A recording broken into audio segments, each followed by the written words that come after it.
Terça-feira, mais um Axis às 10, conforme temos feito aí ao longo dos últimos meses, dentro desse momento diferente que estamos passando. O Axis às 10, como todos já têm participado conosco aí, é para dar esse suporte às instituições, nossos clientes ou não clientes, das informações técnicas necessárias para irmos pensando, não só durante, mas também pós-pandemia. E nessa manhã nós vamos falar sobre a importância da segurança da tecnologia de informação, da TI, na pós-pandemia. Durante, é claro, também, ela já deve ocorrer, mas pensando já lá na frente.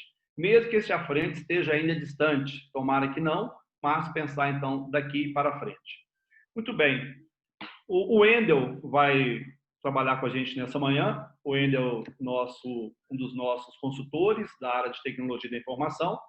Ele vai discorrer e eu faço essa abertura aqui com algumas considerações iniciais nesta manhã de hoje. Tem esta imagem do Papa, e isso já tem 4 anos. O Papa diz que a internet e redes sociais são um dom de Deus. Entre aspas, inclusive, um dom de Deus. E são realmente, claro, elas são sim, desde que bem utilizadas, porque nós temos aí o lado extremamente positivo da internet, das redes sociais, aproxima pessoas, aproxima nações, aproxima instituições, claro, tudo isso. Nós estamos sabendo das coisas hoje de maneira simultânea ao ocorrido, isso é muito válido. Temos que saber usá-la, é claro.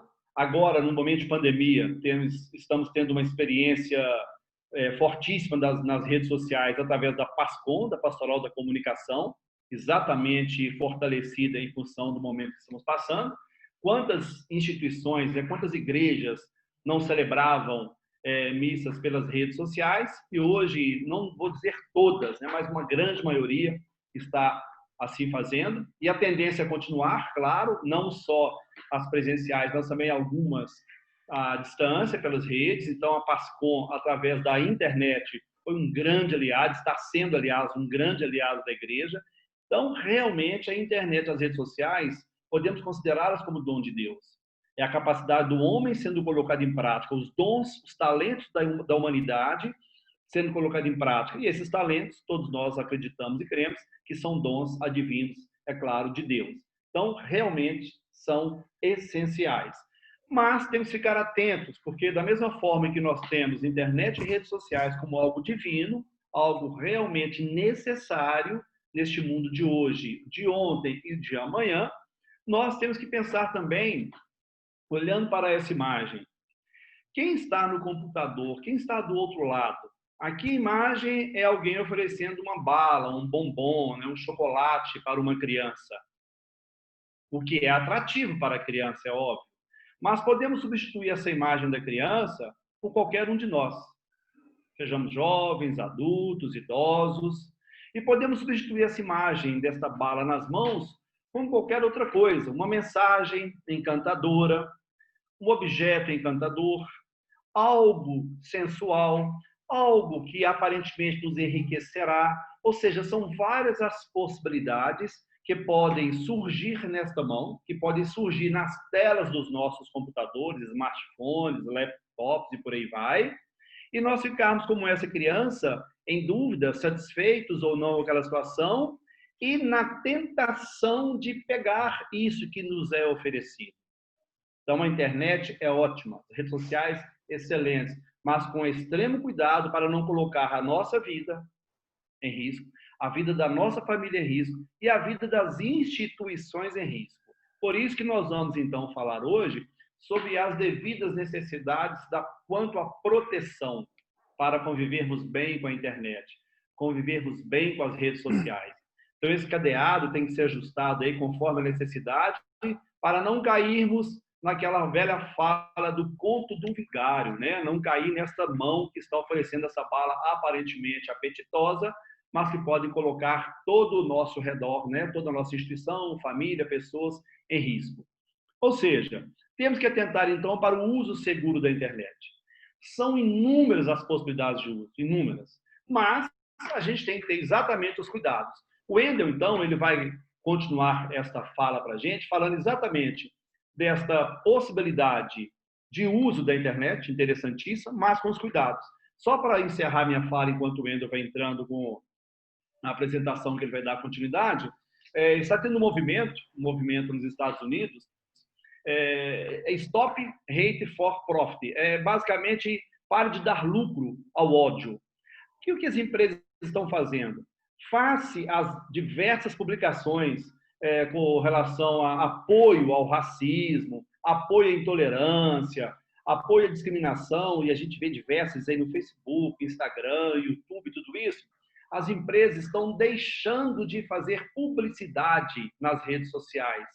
Facebook, Instagram, WhatsApp, que é do mesmo dono, são do mesmo dono, o Mark Zuckerberg. Então, o que acontece? Agora, em julho, várias empresas, Starbucks, Unilever, Adidas, Ford, Coca-Cola, Honda, várias grandes empresas vão deixar de publicar agora, em julho, nas redes sociais dessas plataformas, Facebook, Instagram, WhatsApp. Só para vocês terem uma ideia, o faturamento estimado este ano dessas redes é de 70 bilhões de dólares só com publicidade. 98% dos 70 bilhões advém da publicidade. Imagine a perda. Então, é uma forma de pressão para, eu diria, colocar a internet no bom caminho, ou as redes sociais nos bons caminhos. Então, vamos ouvir um pouco aí falando sobre esse assunto, Wendel. Nós vamos discorrer 40 minutos aí falando sobre isso e voltamos ao final com as perguntas, como de sempre, vocês irão aí elaborando ao longo da fala. Wendel, muito bem-vindo aí. Dá continuidade, por favor. Obrigado, Adilson. Primeiramente, bom dia a todos, participantes desse evento Access 10. Como a Adilson citou, meu nome é Wendel, eu trabalho com consultoria no Access, atuo diretamente na área de TI há mais de 20 anos. Vamos abordar hoje o tema de segurança da informação, né? Esse tema é muito importante, muito abrangente, tem uma gama de possibilidades de estudo, de interação, visto que todo o conteúdo que vamos abordar aqui hoje, cada um deles daria uma aula em específico, né? Então, nós precisamos de estudá-lo e de desenvolvê-lo, mas cada parte desse conteúdo que vai ser abordado, ele teria uma abrangência muito grande em cada uma das situações que nós vamos discorrer. Primeiramente, eu queria falar para vocês desse mundo conectado, né? Desde o início da instituição, ou seja, do boom da indústria, né? Ou seja, do início da indústria, nós tínhamos um mundo onde as coisas eram estáveis, lentas, previsíveis, controláveis, simples. Tal como esse cardiograma que nós vemos aí embaixo da imagem da apresentação. Aí as instituições elas eram muito lentas, elas eram controláveis, previsíveis, estáveis. E ao longo do tempo, isso começou a mudar. E começou a ter uma vida tal qual esse ambiente, essa imagem que nós visualizamos aí do ecocardiograma, aonde as coisas passaram a ser instáveis, rápidas, imprevisíveis, fora do controle e complexas. E aí o indivíduo, tal como a instituição também, passou a ser um indivíduo totalmente conectado, um indivíduo que gera informação o tempo todo, um indivíduo que ele está num mundo totalmente virtual, mas um mundo que ele consegue, com as informações que ele tem, fazer com que a dinâmica desse mundo se torne mudada em segundos. E essa dinâmica, esse ambiente fora do controle, essa complexidade toda, ela tem muito a ver com a chegada da internet, com a chegada da internet para as instituições e para o indivíduo. O indivíduo hoje, com o celular, ele consegue entrar e fazer e consultar e estar disponível no mundo virtual com muita facilidade. E aí, assim, a gente tendo essa disponibilidade da internet nas nossas mãos, ela tem uma certa característica. Essa característica ela está muito próxima a um iceberg, né? Onde a ponta do iceberg, o que nós visualizamos, é aquilo que a gente consegue pesquisar, é aquilo que a gente consegue obter de informações. São mais ou menos 8 bilhões de páginas disponíveis que nós conseguimos visualizar a partir de ferramentas de busca. Ferramentas que indexam a informação e essa informação ela fica disponível para nós. Isso é o que nós conseguimos perceber e visualizar com facilidade a partir de ferramentas de busca. Isso só corresponde a 4% do conteúdo disponível na web. A outra parte, que é a maior parte, ela é chamada de Deep Web. A Deep Web ela é uma parte que está embaixo, ela está submersa, ela não está totalmente disponível. E ela é disponível, ela está disponível em situações que a indexação, ou seja, as páginas, os ambientes de busca, né? Os softwares de busca, o Google, o Bing, a própria Wikipédia, que nós usamos normalmente, elas não conseguem visualizar essas informações. A gente precisa de ferramentas específicas para poder fazer a busca dessas informações. Mais de 90% da internet está disponível na Deep Web. E aí transcorre nesse meio e-mails, WhatsApp, registros científicos, recursos do governo, situações que precisam de uma certa criptografia ou que usam uma certa criptografia para poder visualizar a informação, né? Dentro da Deep Web, a gente tem a Dark Web, a área sombria da internet, né? A Deep é a área profunda e a Dark Web mais profunda é a área sombria. E nessa área sombria é onde ocorrem as situações erradas, né? Ou seja, o tráfico de drogas, atividades e mídias ilegais, tráfico de crianças, né? Pedofilia, protestos políticos e várias situações outras que agridem ou que perturbam a nossa vida, né? Então, muitos dos hackers, muitas das pessoas que querem fazer o mal na internet usam essa Dark Web. Para que se tenha acesso a esse ambiente Deep Web e Dark Web, é preciso de ferramentas específicas de navegação nesse mundo. É um mundo totalmente criptografado, é um mundo totalmente diferente daquilo que a gente visualiza nos nossos sites de busca normalmente. Os endereços já são totalmente prontos, a gente precisa de entender e saber qual é o endereço de busca que a gente vai procurar. Esses endereços eles têm várias situações numéricas de caracteres especiais para que a busca não seja facilitada. Então, vale a pena a gente entender como que isso discorre ao longo das nossas pesquisas, né? Então, a parte mais visual e simples é o que a gente vê, que é o surface. Os cuidados que nós precisamos de ter, né, dentro desse mundo virtual. Um grande risco no uso da internet é de você achar que não corre riscos, né? Os riscos estão aí e justamente por a gente desconhecer esse ambiente submerso, que é mais de 90% do que a gente usa, que a gente pode estar em situação de vulnerabilidade, né? Lembrando um pouco dessa parte de vulnerabilidade, os 3 pilares que definem a segurança da informação na internet é a confidencialidade, a integridade e a disponibilidade. A informação confidencial, íntegra e disponível, né? Então, assim, fugiu disso, a gente começa a estar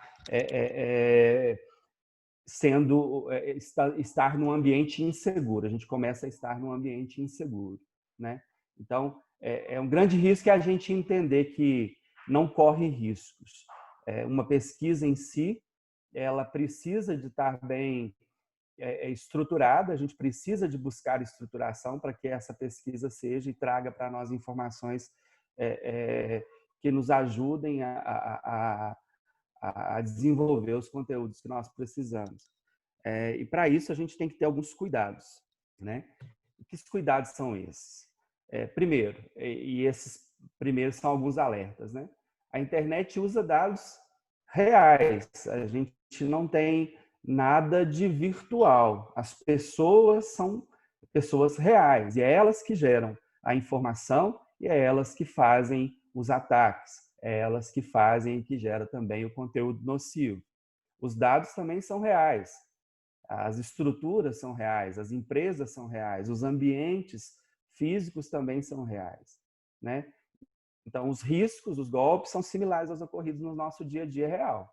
Então, esse é um grande alerta, né? A internet usa dados reais, as pessoas são reais. A internet também ela tem os mesmos cuidados, né? A gente, para usar a internet, a gente tem que ter os mesmos cuidados do nosso dia a dia, né? Visitar lojas confiáveis, não deixar os dados disponíveis, né, em ambientes mais sensíveis, né? Ficar atento a usar o sistema bancário, ao fazer compras, né? Não passar informações a estranhos, não deixar a porta de sua casa aberta. Isso tudo a gente convive no nosso dia a dia, a gente faz isso com uma certa segurança. E na internet a gente precisa de adotar essa mesma metodologia, né?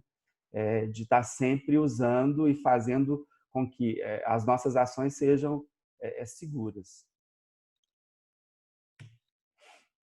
Alguns golpes que nós identificamos nesse mundo virtual, né? O furto de identidade, a fraude de antecipação de recursos, o golpe do comércio eletrônico, o phishing, que a gente vai falar um pouquinho mais à frente, e os boatos, né? Que são todos eles muito nocivos, né?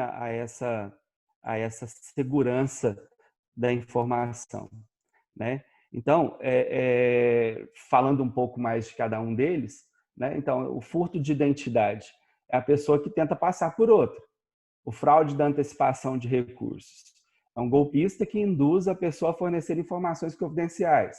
Golpes de comércio eletrônico são pessoas que tentam obter vantagens financeiras na compra de um determinado produto. O phishing tenta obter dados pessoais e financeiros de cada usuário. E o boato, uma mensagem que possui conteúdo alarmante e falso que nos induz a uma situação errada. Então, nós temos alguns dos golpes usados na internet e que, de certa forma, nos tornam, fazem com que o ambiente de uso na internet seja inseguro. Técnicas utilizadas pelas pessoas que usam ou que são os atacantes, que atacam nós mesmos, né?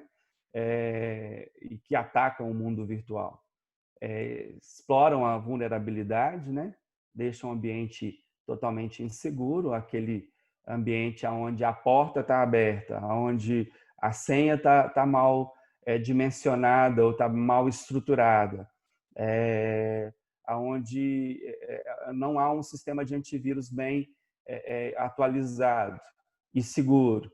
Então, são vulnerabilidades que eu coloco e faz com que os atacantes eles ficam o tempo todo tentando identificar por ferramentas que vão fazer pesquisas o tempo todo nas entradas, né, dos nossos computadores, para que eles possam identificar alguma porta, alguma brecha de entrada, né? Falsificação de e-mail, eles fazem isso o tempo todo. Ao enviar um e-mail, mandam um e-mail falso. Esse e-mail ele tem uma identidade muito grande com aquilo que a gente normalmente convive no nosso dia a dia e a gente acaba caindo nessa. Interceptação de tráfego é uma leitura. Todas as informações que nós enviamos e recebemos na internet, ela ela gera um tráfego na rede, né? É uma informação que vai e que volta. E essa informação, ela, se não é criptografada, ela é facilmente aberta e facilmente interceptada e alterada. Usam também de força bruta, de desconfiguração de páginas que nós normalmente usamos, como a página do sistema bancário. Nós acessamos normalmente a página do sistema bancário e, ao identificarmos, passamos ali senha, CPF, informações, e essas páginas estão desconfiguradas para encaminhar essa mensagem, né, ou essas informações para os atacantes. E ataque de negação de serviço, que é o DDoS, né, são ataques que fazem com que nós entreguemos também, ou disponibilizemos também, uma certa vulnerabilidade nas nossas ações, né? E assim, nós identificamos algumas técnicas utilizadas por esses atacantes. São várias outras, né?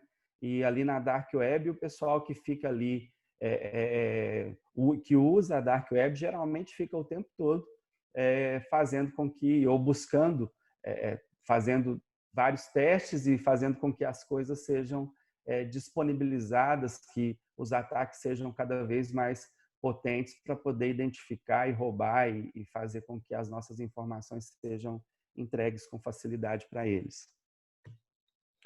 Alguns tipos de códigos maliciosos, de ferramentas maliciosas e danosas que são auto-executadas nos nossos procedimentos, sejam eles diretamente na internet ou nos nossos computadores. O vírus, que é um dos mais conhecidos, né, por cada um de nós. Os worms, que são programas capazes de propagar automaticamente pelas redes, enviando cópias de si mesmo. Os boots, né, que são programas que dispõem de mecanismos de comunicação. Os spywares, projetado para monitorar as atividades de um sistema. Os backdoor, programa que permite o retorno ao invasor do computador comprometido. Os cavalos de Troia, que são também vírus, né? Que fazem e geram um programa que entra dentro do seu computador e ele fica o tempo todo ali te rastreando, né, dentro do seu computador e encaminhando informações suas para um ambiente de ataque, né? E o rootkit, que está faltando um ozinho aqui, né? Mas é o rootkit, que é um programa também, por isso são códigos, né, maliciosos, todos eles são softwares, né, que fazem com que nós esconde informações nossas dentro do ambiente computacional e enviam essas informações para um ambiente que vai nos comprometer posteriormente, né? São todos eles que entram nos nossos ambientes a partir do uso da internet, nos nossos servidores, nos nossos computadores, e fazem com que o nosso ambiente fique inseguro. Né? E nós precisamos de tomar as devidas medidas de segurança para poder evitar esse tipo de situação. Uma outra ferramenta que é muito usual hoje, uma outra situação que é muito usual e que é um problema também nos ambientes seguros, são os spams, né? Eles tornam os nossos ambientes inseguros, né? Vários deles vêm trazendo, buscam informações nossas e trazem também informações nocivas à nossa usabilidade, né? Geralmente, né, eles são encaminhados pelos e-mails, né? Eles fazem com que a gente perca mensagens importantes, né? Eles geram má utilização dos servidores, tem impacto direto na banda, ou seja, na capacidade contratada da nossa internet, né? De disponibilidade, de uso da internet, na inclusão de listas de bloqueio, investimentos extra recursos Então, eles fazem várias coisas. Os spams são muito nocivos e geram um grande problema para os nossos ambientes. Outros riscos: cookies, códigos móveis, janelas de pop-up, plugins, que são complementos de extensões, links patrocinados. Isso tudo traz muitos problemas para os nossos ambientes e fazem com que esses nossos ambientes se tornem cada vez mais inseguros, né? Os cookies são pequenos arquivos que são gerados em nosso computador, né? A partir do uso da internet, eu acabo gerando e baixando para dentro do meu computador um cookie. E eles vão manter informações sobre cada um de nós e disponibilizar essas informações, né? Quando, por exemplo, estamos fazendo uma compra, né, de produtos, né? Os códigos móveis são utilizados por desenvolvedores para incorporar uma maior funcionalidade, melhorar a aparência da página web, e são usados por pessoas mais intencionadas. A janela de pop-up, que aparecem automaticamente sem permissão, né? E tem uma ideia de gerar insegurança no nosso ambiente também, né? Os plugins são complementos de extensões também, softwares, né? Que são instalados automaticamente pelo navegador, né? E geram também situações de insegurança. E esses links patrocinados, que geram uma certa propaganda, a gente entende que ao acessar um determinado produto e abrir uma outra página, a gente acaba percebendo que dentro de pouco tempo você já tem aquele produto que você buscou e que você consultou em um determinado momento, né? Então, são várias situações que nos geram e trazem risco aos nossos ambientes. Mecanismos de segurança. Então, o risco existe. Nós precisamos de buscar informações e nos condicionar e nos preparar para nos proteger, né? É criar, de fato, esse ambiente armado, né? Altamente protegido, para que a gente consiga, de fato, viver numa situação segura. Conviver, né, na internet em uma situação segura, né? Requisitos básicos de segurança. Identificação. Permite que a entidade se identifique, ou seja, diga quem ela é. É importantíssimo a gente estar no ambiente sabendo o que a gente está fazendo e com quem a gente está convivendo. Autenticação. Verifique se a entidade é realmente quem diz ser, né? O usuário e senha. Se autenticar. Hoje a gente tem alguns outros meios de autenticação também, né? Mas entender quem e que entidade que é para que autorize ali a sua entrada nesse ambiente. A própria autorização, né? Determina ali, através de identificação e autenticação, se a pessoa pode ou não ter acesso a determinado tipo de situação ou de informação ou de ambiente, né? A integridade, que é um dos pilares aí também da segurança da informação. A confidencialidade é outro pilar. O não repúdio, evitar que uma entidade possa negar que ela foi quem executou uma ação. E a disponibilidade, um outro grande pilar aí, garantir que um recurso esteja disponível sempre que necessário. E para que isso funcione bem, a gente precisa de usar alguns requisitos, né? Usar todos esses requisitos, mas usar algumas ferramentas que nos apoiam a manter esse ambiente seguro, ou a fazer com que esse ambiente esteja seguro, né? São as políticas de segurança. Define os direitos, as responsabilidades de cada usuário, de cada um, né?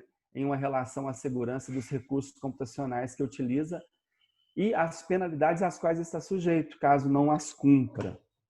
Por exemplo, políticas de contas e senhas.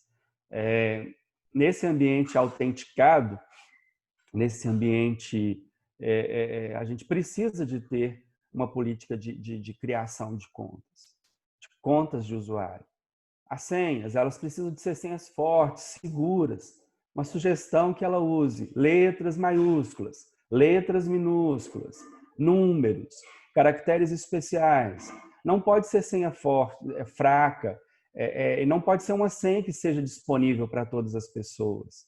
Ela precisa de ser uma senha pessoal e ela precisa de ser forte para que ela seja segura. Uma política eficiente de backup, né? Fazer backup, fazer com que seus dados estejam em ambientes em ambientes seguros, né? Em ambientes que proporcionem que a informação ela seja disponível no momento que eu precisar dela. A política de privacidade, aí é uma outra política que é um dos pilares da segurança. A política de confidencialidade, também um outro pilar. Política de uso aceitável, né? Então, são políticas que nos ajudam a criar esse ambiente seguro, né? A fazer com que a informação esteja disponível e segura. Situações consideradas abusivas e não aceitáveis. É fazer, eu já tinha falado, compartilhar as nossas senhas, né?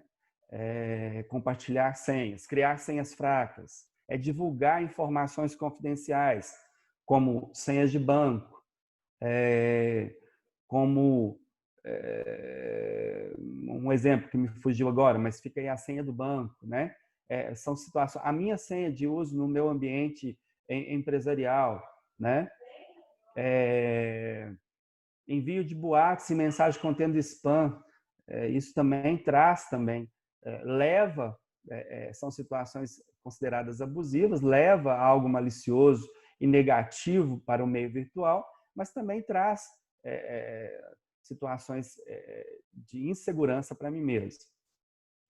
Mensagens com o objetivo de difamar, caluniar, ameaçar, cópia e distribuição não autorizada de material protegido por direitos autorais, ataques a outros computadores, comprometimento de computadores ou redes, né? São todas situações que são abusivas e que eu preciso evitar, e que eu preciso não fazer, né? Posso dizer assim, não fazer, não tornar com que uma situação que é necessária também para colaborar com o ambiente seguro é a criptografia, né? No ambiente Deep Web, Dark Web, tudo é criptografado. Tudo é criptografado. Então, toda a informação que trafega nesse ambiente Deep Web é criptografada. Ali a gente percebe que o WhatsApp e os nossos e-mails, eles estão nesse ambiente Deep Web, né? Mas, na Dark Web, a gente tem pessoas que estão o tempo todo buscando descobrir, buscando entender, buscando desvendar a informação que trafega nesse ambiente. E os ataques ocorrem com muita intensidade. Então, por isso, ao criar as nossas senhas, ao enviar as nossas informações, a gente precisa de ter um grande cuidado. A informação, ela estando criptografada, a senha sendo forte, nós vamos fazer com que a informação ela tenha muito mais dificuldade de ser visualizada e muito mais dificuldade de ser aberta para que haja ali uma ação, um ataque que torne a nossa condição insegura. Falando mais uma vez do backup, é uma cópia de segurança. A gente tem hoje várias condições de fazer com que as nossas informações estejam localizadas em ambientes seguros, né? Em ambientes onde eu vou ter a confidencialidade, a integridade, a disponibilidade da minha informação, né? Usar ferramentas de backup que nos apoiem na estruturação dessa situação de segurança da nossa informação.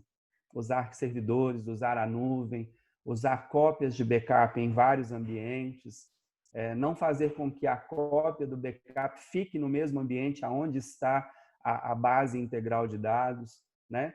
Se acontece, por exemplo, um incêndio, como que é uma situação insegura, como que eu vou fazer com que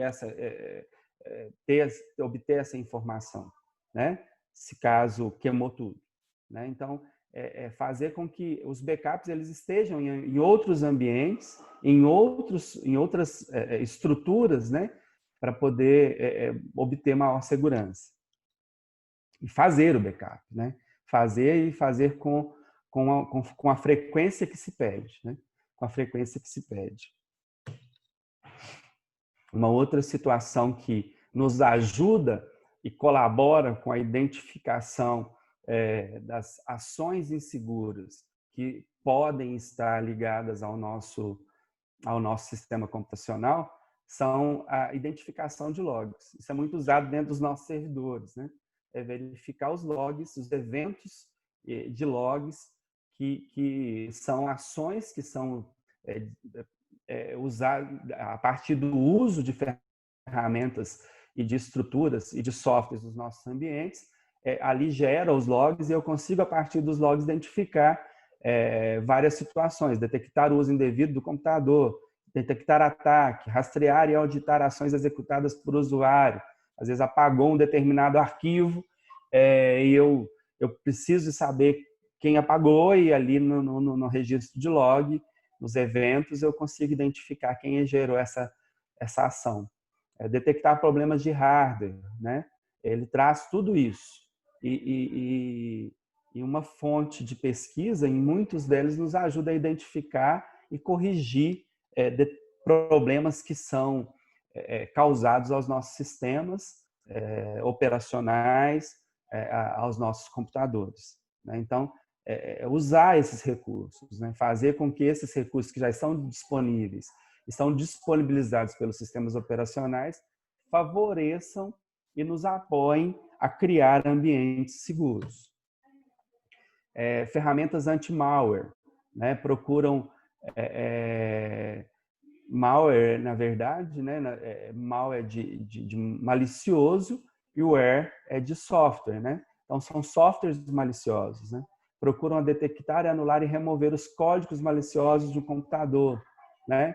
São geralmente antivírus, anti-spyware, anti-rootkit, que é uma ferramenta que o rootkit que nós já vimos anteriormente, o anti-trojans, que também podem estar todos eles ligados a um antivírus potente, né? São ferramentas que elas são vendidas e são disponibilizadas separadamente, mas em sistemas de antivírus robustos ou mais estruturados, a gente tem tudo isso no mesmo software, né?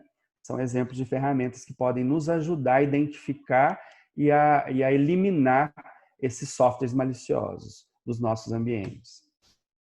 Um firewall, né? Um firewall local ou pessoal e um sistema de firewall mais estruturado, físico, ou via software mesmo, que não seja só local ou pessoal. Quando a gente fala de um ambiente em casa, nós pensamos nesse firewall mais pessoal. Mas quando falamos de um ambiente empresarial, a gente tem um sistema de firewall, que é uma barreira de fogo que impede que aquilo que vem da internet e que não é permitido, que é inseguro, entre para dentro do meu ambiente computacional. Então, ali eu crio barreiras, eu fecho portas, eu crio situações de bloqueio dessas situações inseguras, que são os ataques, que são os vírus, que são essas ferramentas e softwares que vão tentar criar vulnerabilidade no meu ambiente. Isso é muito importante. Um sistema de firewall bem configurado, ele precisa de estar bem configurado, bem atualizado, tal como todo o meu ambiente computacional. Os softwares usados no meu computador têm que estar sempre bem atualizados, tem que estar sempre seguindo a linha de atualização que o fornecedor do software disponibiliza. São ferramentas, por exemplo, que saíram de linha, não se gera mais atualização. E isso, por si só, já cria um ambiente inseguro, né? Então, eu preciso de fazer com que, para gerar segurança, fazer com que esse software também esteja atualizado. E o firewall, se ele for na linha de software ou se ele for um dispositivo físico, um ativo de rede físico, ele também precisa de ser atualizado. Os filtros, né? Sobretudo filtro anti-spam, já vem integrando a maioria dos web-e-mails, né? E programas de leitores de e-mail, que permite separar os e-mails desejados dos indesejados, né? Que filtra os spams e leva ele para a caixa de spam, né? Usando leitores de e-mail, né? Os leitores de e-mail, sejam os vários que são disponíveis aí no mercado, por exemplo, o Outlook, mantenha sempre atualizado. Eu citei, são várias as situações que nós precisamos de verificar. Eu citei algumas delas aí mais importantes. Desconfie de arquivos anexados à mensagem, né? Verifique sempre se essa mensagem é de alguém do seu conhecimento, né? Mantenha o seu computador seguro, né? Faça com que o uso do seu e-mail, que é uma ferramenta de suma importância, ele seja usado da melhor maneira possível. Cuidados constantes, né? Acessos ao webmail, ali você está disponibilizando senha, né? Você está colocando se a senha não é segura, não é trocada com uma certa frequência. Isso também é muito importante. Às vezes as pessoas ficam com a senha 1 ano, 2 anos, 3 anos, não muda, e é a mesma senha para acessar um ambiente de e-mail, para acessar o site do banco, para fazer um cadastro numa loja de venda online, de compras online. Então, assim, eu vou fazendo com que eu crie ambientes inseguros, né? Transações bancárias e sites de internet bank, transações comerciais, né? Criar. O ideal é que se tenha uma autenticação, uma senha que seja diferente para cada ambiente desse, né?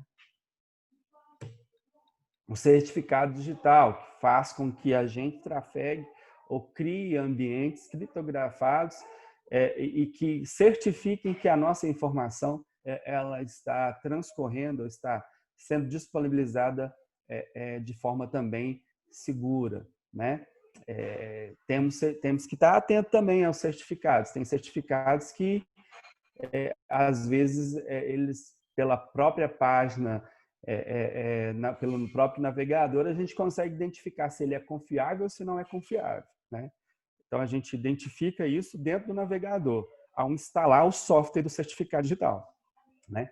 Ali eu coloco um determinado token e faço com que a informação, com que o dado, com que o relatório ou aquilo que precisa ser disponibilizado seja disponibilizado de forma segura, certificado por uma determinada empresa, né?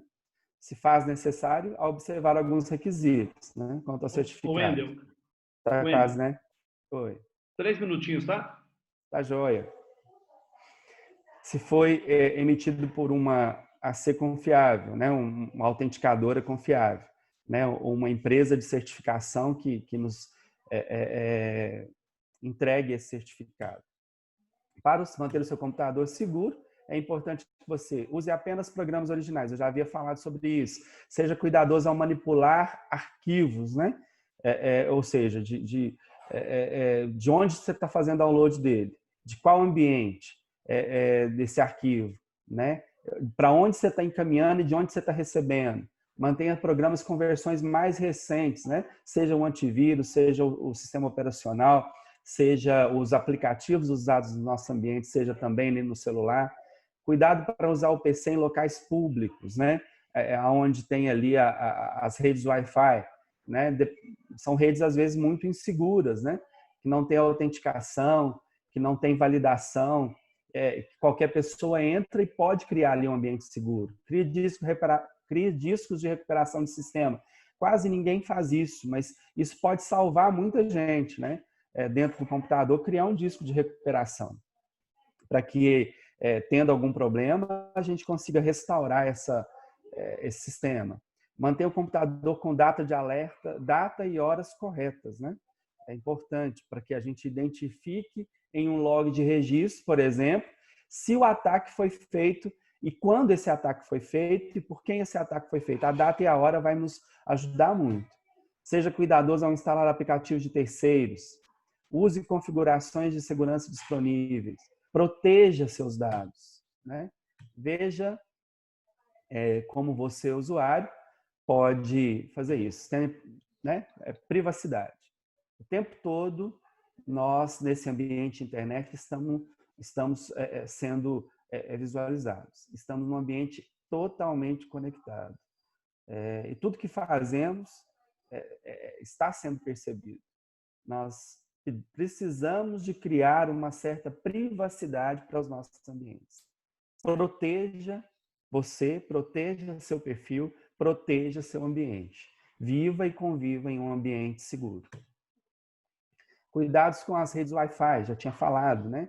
Precisa de ter habilitação, a interface da rede Wi-Fi, sobretudo as redes que nós configuramos em nossas casas, é preciso que haja também uma certa criptografia, né? Use um ambiente que disponibilize e que faça com que esse ambiente nosso seja seguro, para que outras pessoas não consigam com facilidade acessar o nosso ambiente e torná-lo inseguro.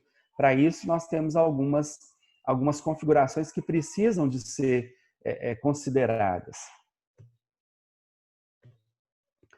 A prevenção, né? O que define as chances de um ataque na internet ser ou não bem sucedido é o conjunto de medidas preventivas que eu, enquanto usuário, vou tomar, né? Se cada um fizer a sua parte, muitos ataques realizados na internet podem ser evitados. A parte cabe a cada um de nós, né? Nós temos informações que nos ajudam e que fazem com que nós possamos criar os nossos ambientes mais seguros possíveis. Precisamos adotá-las, né? Em termos de prevenção, ter um sistema de antivírus bom e atualizado. As senhas precisam ser fortes. Eu preciso de criar ambientes que a informação, se ela pode ser ou não criptografada, se ela pode ser criptografada, que seja criptografada, né? Para que haja dificuldades na quebra ou na visualização dessa informação. É sempre importante nos pilares ter um ambiente ou ter uma informação disponível, íntegra, né? Usar anti-spam, backup, usar os logs, tudo isso eu já falei.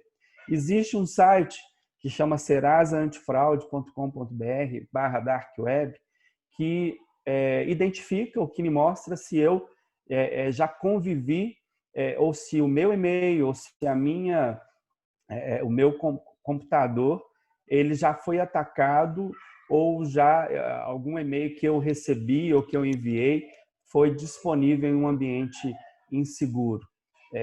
Ou se eu obtive algum ataque de alguma informação que eu disponibilizei na internet. É gratuito, acho que vale a pena a gente poder se certificar disso. Se informações recebidas ou se informações disponibilizadas já foram atacadas e disponíveis em ambientes inseguros. Pois terminamos aí, né, essa etapa, igual eu tinha dito. Primeiramente, eu quero agradecer a cada um de vocês pela participação. Espero ter contribuído um pouco com o conteúdo aqui desenvolvido. Como eu disse no início, é um tema muito amplo, muito vasto. Cada um dos tópicos aqui podem ser abordados de forma separada, independente, né? E isso fica aí para o apoio, para aquilo que a gente pode fazer enquanto Instituto Axis nas empresas, nas instituições de cada um de vocês. Muito obrigado. Ok, Wendel, nós vamos agora passar para algumas perguntas, para a gente fechar. Só lembrando aqui também, antes da gente passar para as perguntas, a igreja tem seus documentos. A instrução pastoral sobre os meios de comunicação social, ela é pós-concílio, é de maio de 71, é interessante conhecê-la.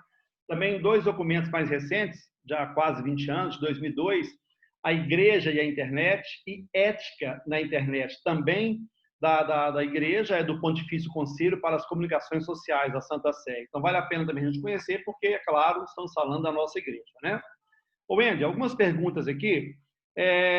Os aplicativos Google Meet, Skype, Duo, são seguros ou como fazê-los seguros no uso do dia a dia? Bom, são seguros, né? Todo software disponibilizado ele tem no seu desenvolvimento, né, na sua estrutura de desenvolvimento, ele traz situações de segurança, né, que nos permitem a comunicação no meio virtual. Contudo, vale ressaltar todas essas etapas que eu citei hoje, né? Criar o seu ambiente seguro para que essa ferramenta que já tem dentro dela, na sua concepção, medidas de segurança, trafegue e use um ambiente totalmente seguro. Ou seja, você fazer com que o seu sistema computacional esteja atualizado, a senha que você usa seja segura, seja trocada com uma certa frequência. Eles são realmente seguros, mas o meu ambiente precisa também estar seguro. Né? Tá. Agora, no dia a dia, nas instituições, né, escolas, na cúria, no hospital, ou seja, nas obras católicas em geral, ou em outras obras também, é claro, tem às vezes uma política de uso da internet, né? Não pode usar a rede social, por exemplo, no horário de trabalho. Tem como travar esse acesso em determinados horários, liberar em outros? É possível travar para que não se utilize durante o trabalho? É possível? Sim, sim. O Firewall é uma ferramenta que nos ajuda nisso, né? Eu consigo, com o sistema de Firewall, seja ele físico ou por software, fazer esses bloqueios e determinar horários de usabilidade. Ou seja, de uma rede social, ou seja, do bloqueio definitivo de sites impróprios, né? E assim por diante. Eu consigo fazer e criar abertura e navegação, ou bloqueio e não navegação desses softwares, ou desses sites. Tá. Outra pergunta aqui.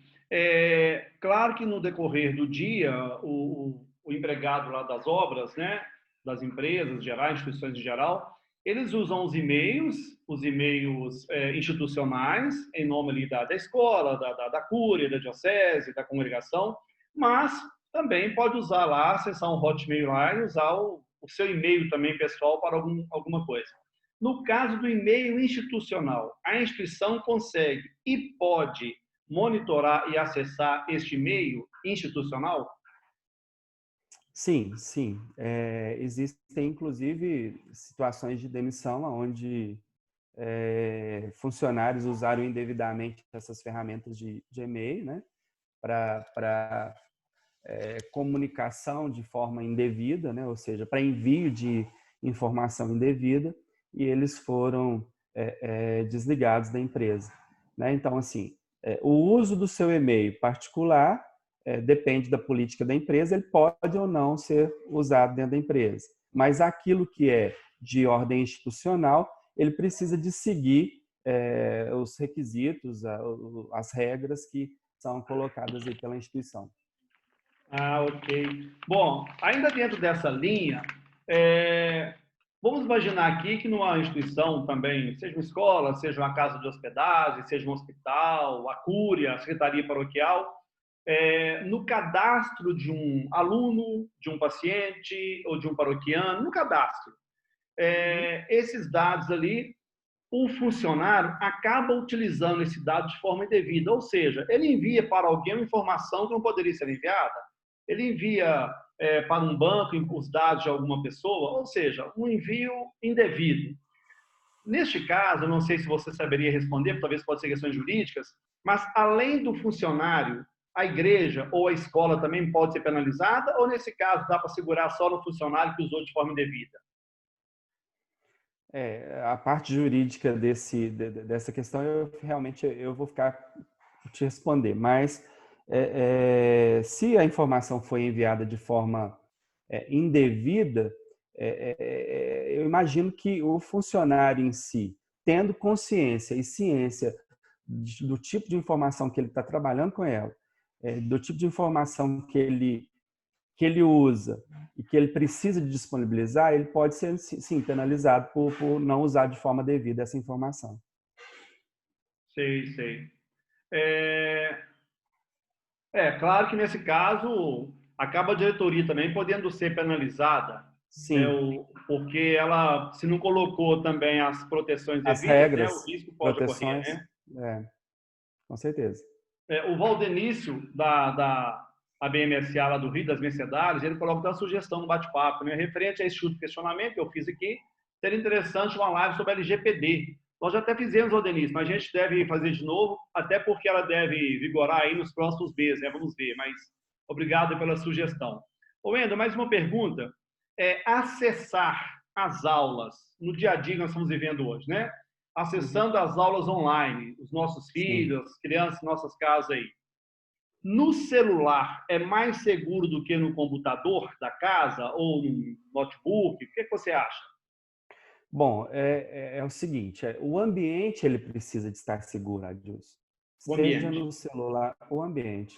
Seja no celular, seja no computador, esse ambiente de uso, né, da ferramenta disponibilizada pela instituição de ensino, ele precisa de estar seguro, né? A ferramenta disponibilizada ela já tem, dentro da sua estrutura de desenvolvimento, medidas de segurança adotadas. Mas se eu uso essa ferramenta no meu computador, na minha casa, e o meu ambiente é totalmente inseguro, eu crio uma situação insegura para o uso da ferramenta. Sim.